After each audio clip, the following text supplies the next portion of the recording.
itu kan tanggapan pribadi dari aku, manggilnya dari tadi bapak, abang karena takut salah ngomong. Jadi kalau dari Bang Basuki kan memang karena backgroundnya udah dosen, jadi kalau mau nanggapin sesuatu itu kan banyak pemikiran dulu, pertimbangan. Setuju. Tapi bagaimana dengan keluarganya Bang Basuki?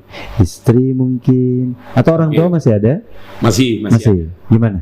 Jadi gini, kalau dari pihak istri terutama ya, kan saya dulu pada saat live streamingnya edukasi, kemudian video kontennya edukasi, nggak terlalu bahaya lah.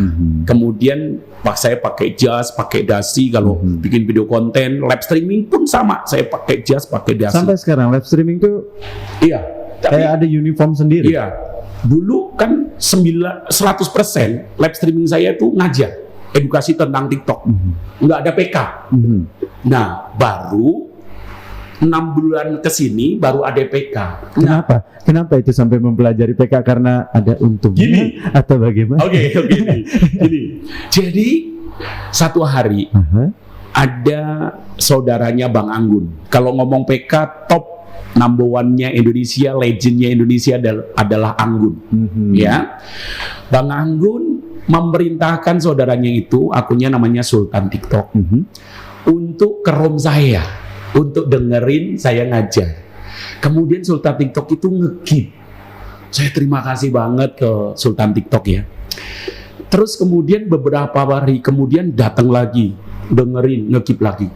Kemudian Sultan TikTok tiba-tiba ngajak PK saya kan nggak pernah PK. Ya udah saya terima. Kemudian nggak PK itu, ngobrol. Kemudian Sultan TikTok ngomong, "Bang, sorry ya, aku mau kasih saran. Aku lihat abang kasihan loh." Kenapa saya bilang kasihan? Soalnya abang itu lab pagi 3 jam, sore 4 jam. Tapi aku tungguin gak ada yang nge-keep katanya. Kasihan aku sama abang. Boleh gak bang saran? Ngajar 1 jam, PK-PKan 1 jam. Awalnya PK sama saya aja. Nanti sultan-sultan saya suruh nge-keep di abang. Nah, itu Sultan TikTok tuh paling berjasa dalam hidup saya. Terima kasih Sultan TikTok. Dalam hidup saya. Ya. Jadi saat itulah saya mulai PK-PKan. Pun lawannya Sultan TikTok. Karena orang lain kan saya nggak mau terima gitu. Lalu sultan-sultannya dari Sultan TikTok spendernya suruh ngegipnya di saya. Gitu loh.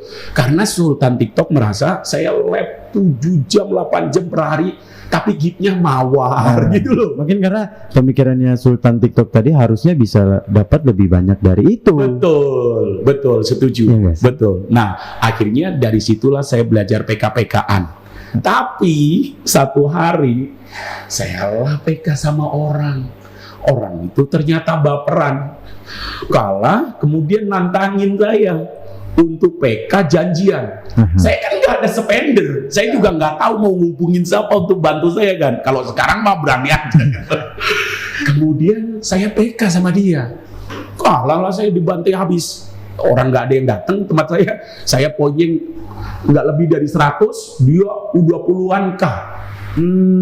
Nah, saya kan tetap aja, namanya saya edukator ya, tetap santai, nggak panas, nggak apa. Kemudian round ketiga dia ngajak challenge, saya nggak tahu challenge apa. Saya nggak mau, saya bilang, saya nggak mau, saya pakai jas, pakai dasi, mosok challenge, saya bilang gitu. Penonton saya pada komen, "Bang jangan mau bang, abang itu guru, abang itu dosen, jangan mau challenge bang." Saya nggak mau dong, dia makin panas. Akhirnya round ketiga saya kalah, nggak ada challenge. Sesuai dengan komitmen saya nggak mau ada challenge-challengean lah, gitu loh. Kemudian dia rupanya ngirim seseorang untuk PK saya sama saya, grupnya dia. Saya di challenge, kalau nggak challenge nggak mau. Ya udah, challenge apa? Saya bilang, "Abang taruh tangan di ketek, kemudian jilat," katanya. Saya bilang, "Waduh, saya pakai jas, pakai dasi lo ngajar." Oh, dia ngatain gini, "Kalau nggak mau seperti, nggak usah jadi host PK, nggak usah. Kalau PK itu seru-seruan, gokil-gokilan." Oh, diombang-ambing ya, sengaja diombang-ambing karena memang Bang Basuki waktu itu belum tahu sama sekali. Iya, betul. Jadi benar-benar dia ngarah-ngarahinnya yang aneh-aneh. Iya. Akhirnya saya terima tuh. Pertama kali itu ya? Iya, challenge. Round pertama, taruh di ketek, jilat. Komplain semua komentar di room saya. Bu, jangan bang, udah bang, mending yang tinggalan aja bang. Abang itu dosen lu gitu, bapak itu dosen lu gitu. Tetap saya bilang nggak apa-apa. Slow aja, santai aja, nggak apa-apa. Kita mesti belajar, saya bilang gitu. Masih pertama nih, masih nyoba-nyoba, mau lihat nih. Yang kedua, suruh taruh di sodok ke dalam hidung, suruh jilat. Wah, Aduh, masih diikutin saya tapi. terima. Tapi justru dari situ, dari orang itu, saya sampai detik ini masih terima kasih sama dia. Walaupun dulu dia hater saya. Dari situlah saya berani challenge apapun sampai detik ini. Terima kasih sudah buka jalan Bapak Basuki. Dulu mungkin niatnya dia bully saya kan, rendahkan saya. Tapi dengan caranya dia itu, saya dapat jalan. Dan hari ini saya challenge apapun, saya nggak pernah merasa gengsi. Saya challenge apapun. Jadi sampai detik ini akhirnya ramai sekali kalau saya PK. Jadi gimana, kembali lagi kita membahas tentang keluarga. Ya. Tanggapannya keluarga gimana? Istri. Begitu sekarang PK-PKan. Kan dulu moto saya adalah kalah menang yang penting sombong. Jadi saya suka lah buat candaan untuk ngebully orang. Lawan saya, walaupun kalah saya tetap bully gitu loh. Istri saya ketakutan. Banyak loh orang komen nih mulai pedes-pedes nih. Awas lu, ancaman-ancaman lah gitu. Sampai ada ketakutan tersendiri loh. Iya, jadi istri saya takut di situ. Udahlah, Pi, jangan. Takutnya orang itu bener-bener nanti papi kemana dicegat atau mereka datang ke rumah gitu loh. Saya bilang, kalau rumah kan mereka nggak tahu. Kita privasi. TikTok pun nggak boleh sebut alamat rumah pada live streaming atau di video konten kan nggak boleh. Saya bilang tetap aman, santai aja. Dan dari situlah, karena istri saya khawatir, setiap habis live streaming PK sama orang, saya selalu minta maaf. Guys, sorry ya, penonton sebelah, ini hanya just fun aja, just kidding aja, lucu-lucuan, komedi aja, nggak ada niatan untuk saling menyakiti. Saya minta maaf kalau ada kata-kata yang salah gitu loh. Setiap kali PK saya sekarang melakukan itu supaya teman-teman yang di sebelah itu lawan nggak baper dan sampai masuk ke hati gitu loh. Berarti selama 6 bulan ini kan sering banget melakukan PK. Betul. Ini kan dampak dari itu kan pasti istrinya Bang Basuki juga main TikTok nih. Iya. Apalagi teman-temannya. Iya. Gimana tuh dia menghandle kalangannya dia yang tahu kalau Bang Basuki itu main TikTok? Nah, justru awalnya istri kan nggak pede lah. Dosen, marketing properti, kayak gini gitu. Lama-lama mungkin istri saya lihat income-nya. Kembali lagi perempuan kalau udah lihat itunya langsung lurus. Lihat income-nya, sekarang bangga dia. Kalau saya live, dia nonton, dia screenshot, dia posting di ini apa story WhatsApp, Facebook, apalagi lagi dapat singa dan TO di postingnya. Apalagi kalau lagi PK sama artis gitu, misalkan Rido atau Bang Komoriki kan artis suka, atau Kang Sule gitu loh, dia screenshot. Lagi PK sama artis. Bagaimana dengan Bang Basuki udah punya anak belum? Udah kelas berapa atau gimana? Satu kelas 1 SD, satu kelas 3 SD. Kelas 3 SD. Itu kan biasa kan mamah-mamah atau papa-papanya itu kan pada main TikTok juga. Pernah nggak sih tiba-tiba anaknya Bang Basuki pulang terus ngomong, ditanyain katanya saya anaknya Bang Basuki ya? Justru anak saya pernah ditanya sama gurunya, pekerjaan ayah kamu apa? TikToker. Anak saya langsung jawab gitu loh. Terus tanggapan gurunya gimana? Jadi gurunya itu awalnya kan memang mereka nggak main TikTok ya. Mereka ya, kerjanya di TikTok ya? Iya, papi saya mungkin mindsetnya itu kerja di kantor TikTok. Iya, mungkin ternyata salah kan. Jadi anak saya pun sampai saat ini, apalagi yang kecil yang kelas 1 yang cowok, kalau ditanya cita-citanya apa, TikTokers, saya mau kayak papi gitu. Jadi host di TikTok kan ya. Aduh. Gimana? Siapa tahu mau punya anak, mau jadi TikTokers juga atau gimana? Aduh, itu tergantung anak. Tergantung. Kan kita nggak bisa harus jadi ini nggak bisa. Kan sekarang kan Pak Yayat kan main juga nih, main TikTok juga nggak? Main TikTok, cuman ya Nggak fokus atau sekedar aja? sekedar aja. Sekedar aja. Gitu. Gimana dengan Bang Basuki? Mengarahkan juga karena anaknya sudah ngomong kayak tadi, mau pengen jadi kayak papi atau gimana? Enggak lah, saya tetap konsen karena anak-anak masih pendidikan ya. Tetap saya supportnya, motivasinya, arahannya adalah untuk sekolah. Sekolah. Sekolah. Pendidikan nomor 1. Betul. Tapi pendidikannya papahnya udah bagus, si papinya udah bagus. Tetap main TikTok nggak apa-apa tuh. Ngejebak gue. Gimana tuh? Jadi gini, pernah ya anak saya itu komplain, ya kan saya labnya kan panjang, sampai nggak ada waktu. Bener. Jadi Bener. komplain. Tapi ya sekarang TikTokan terus, nggak ada waktu. Anaknya aja pegang handphone cuman hari libur aja katanya. Jadi mainlah papi. Terus ngejelasinnya tuh gimana? Terus saya bilang ini, papi bukan main. Papi itu cari duit di TikTok, bukan main. Papi kerja. Langsung dia, oh kerja ya papi. Penjelasan visi misinya adalah main ini tuh buat cari duit. Iya, betul. Cari duit ya. Jadi sekarang mereka nggak komplain. Nggak ada Karena komplain tahu lagi. bahwa saya kerja bukan main. Gitu loh. Jadi kalau saya selesai lab baru mereka ngomong, papi boleh nggak main sebentar aja? Baru saya main sama mereka gitu. Dari Pak Yayat ada yang mau ditanyain mungkin? Mungkin saya tanya tentang dapur, boleh ya? Oke. Boleh. Itu pernah nggak satu hari itu income-nya berapa gitu? Yang paling besar gitu? Gini, Ini kayaknya kita nanyanya yang paling minim aja kali Pak. Iya. Karena yang burung tuh minim. Minimnya segede itu. kalau paling besar saya pernah dalam satu hari itu top 1 di TikTok Live sebagai host yang memiliki jumlah KIP paling banyak. Se-Indonesia. Ya, se-Indonesia. Jadi teman saya namanya Momenta Purba itu, dia pernah syuting bareng saya event TikTok Live Indonesia. Pada saat itu udah selesai syuting, kami ngobrol sama tim TikTok. Kemudian Momenta bilang, gila ya, gue sekarang nyari duit 500.000, buka lab sebentar udah dapet. Ibarat kata kita ambil kasarnya 30 menit lah. Iya. 500.000. Iya. Sedangkan live-nya 4 jam. 4 jam. Jadi kalau teman-teman yang belum tahu, nge-host di TikTok itu kalau serius ya, diseriusin itu gede. Ibarat kata UMR kita sebulan dapatnya dia sehari. Gara-gara live. Iya nggak sih? Apalagi host-host kayak Bang Anggun, Kak Bungsu, Koko Pisang, itu sehari pasti, karena di TikTok untuk yang khusus skip itu dibatasi.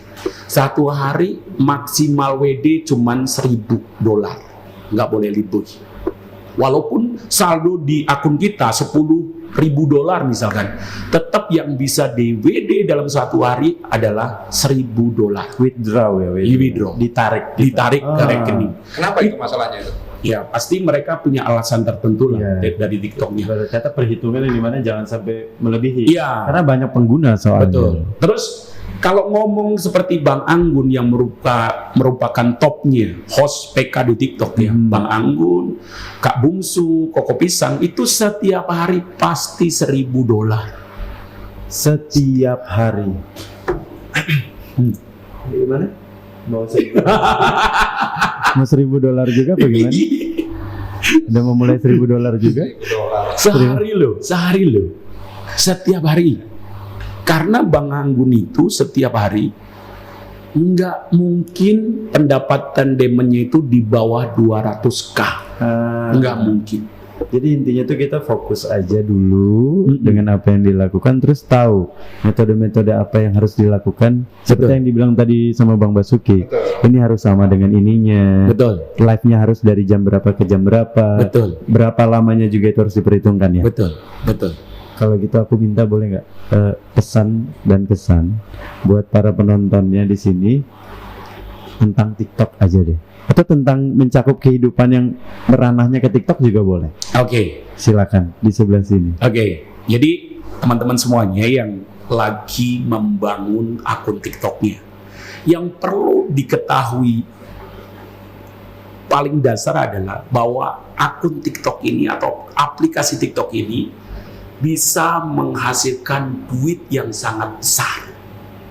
Jadi jangan cuma menggunakan aplikasi TikTok ini untuk main-main doang, untuk nonton, scroll video, buang kuota, jangan. Tapi teman-teman gunakanlah aplikasi TikTok dan akun TikTok yang Anda buat itu untuk cari duit yang banyak. Tapi untuk bisa sampai di titik itu mesti punya ilmunya, pengetahuannya, skillnya harus ada. Baru bisa sampai di titik itu. Jadi jangan lupa belajar terus.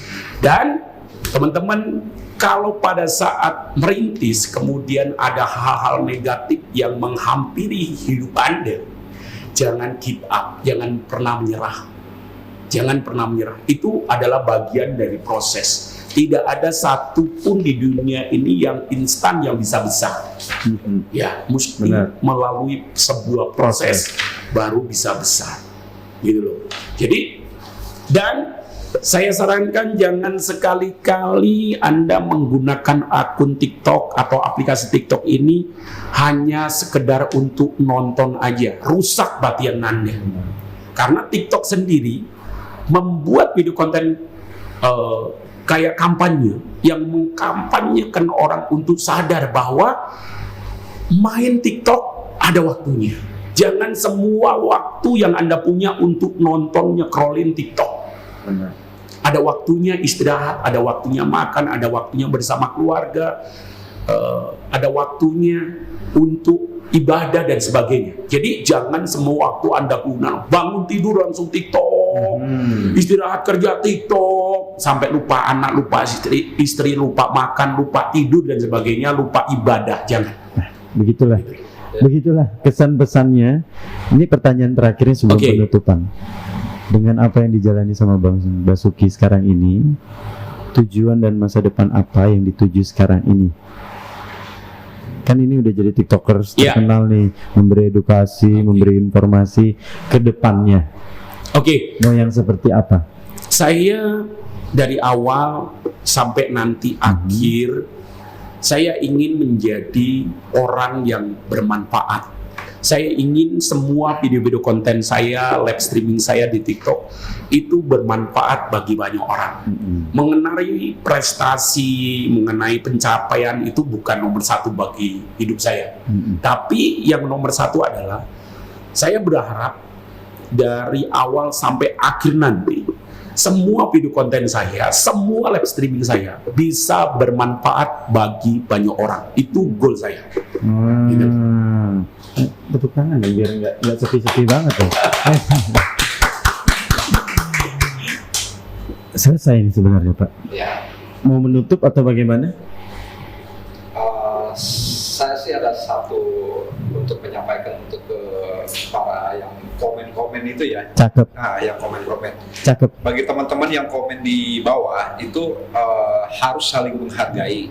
Karena yang komen jelek-jelek itu tersimpan gitu. Itu bisa kena undang-undang ITE loh, gitu kan. Kita harus hati-hati, apalagi kalau orang itu tidak senang, itu kita bisa dituntut. Gitu. Makanya saling menghargai lah intinya gitu. Itu aja sih.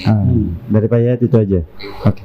Kalau dari saya sih kesimpulannya pada hari ini pembicaraan kita mengenai apa yang dilakukan dari ranah yang kayak wadah yang ini kan TikTok ya. Wadahnya. Jadi apapun yang kita lakukan dengan hal yang mengarah ke positif. Itu satu. Setuju. Benar ya. Dua, harus fokus dengan apa yang kita lakukan. Tiga, jangan pernah terjerumus dengan hal-hal kayak negatif thing yang diberikan orang kepada kita. Betul. Benar ya Pak? Betul, setuju. Ini yang dosen yang mana ini? Saya takut ngomong ini jadi. Jadi begitu aja hari ini podcast kita bersama Bang Basuki, seorang dosen yang sekarang fokusnya adalah memberi edukasi dan informasi lewat TikTok. Kalau mau nyari namanya bisa di mana? Nama TikToknya? Basuki Gotama 57. Basuki Gotama 57. Iya. Fotonya sama nih. Fotonya Sama, orangnya yang ini. sama. Orangnya yang ini nih. Asli. Asli ya? Asli. Oke, terima kasih sudah mau mampir ke tempat Sama-sama. kita. Terima kasih sudah mau memberikan informasi dan apa ya, ujangan buat anak muda. Dan ini anak mana nih? Anak muda yang lebih berpengalaman. Ya kan, terima kasih banyak sudah mampir. Sama-sama. Semoga sehat selalu, semoga TikToknya Amin. selalu naik melejit. Amin. Apapun yang dilakukan gak ada lagi haters yang bilang kayak ngapain sih ngasih mawar doang gitu. Semoga nggak akan ada lagi. Amin, Ya. amin, amin. Amin ya. Terima kasih sudah diundang, makasih banget sudah diundang, diberikan kesempatan untuk berbicara juga di sini. Semoga apa yang kita bicarakan bermanfaat bagi banyak orang. Kalau gitu boleh minta tolong untuk bilang jangan lupa untuk di subscribe, like, share, dan komen langsung di sebelah sini. Teman-teman yang sudah nonton, jangan lupa subscribe Holy Case, channel Holy Case ya, dan jangan lupa like, komen, dan share pembicaraan kita hari ini. Thank you. Thank you.